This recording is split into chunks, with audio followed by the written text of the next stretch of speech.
بل حدیث کې راځي نبی کریم صلی الله علیه وسلم فرمایي ویزه چې انی لا اصافح النساء زه د زنانو سره لاس نه میلاوم خو کومې زنانه چې هغه زنانه چې هغه پردۍ زنانه وي نو هغو سره زه لاس نه میلاوم.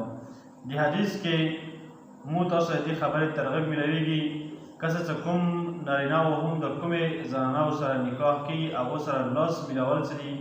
دا بالکل ناجایز او حرام دي. او بیا عام طور باندې مو تاسو کوم علاقې دي په دې کې بیا داسې وشي چې بیا خپل او خپلوان وي نو بیا هغو سره لاس ضرور میلاوي نه بلکې او بعضې خلک داسې هم کوي چې یاره د کوم خاوند خورې وي که نه د خور خوندې وي نو بیا هغې نه پرده نه کوي بیا د هغو ته ورور دی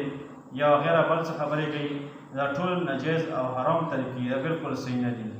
بیا که چېرې سړی خپل ځای کې رشته دارو سره داسې ځای کې ګیر شو چې هغه ځای کې بیا بغیر د لاس میلاوېدل نه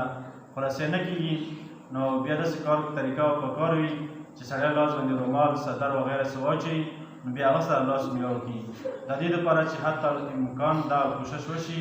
چې کوم د حرام او ناجایز کار دی سړی دې نه ځان وساتي او بچ شي ترې نه. په بهر حال دې حدیث کې عمده قرآن کریم آیتونو کې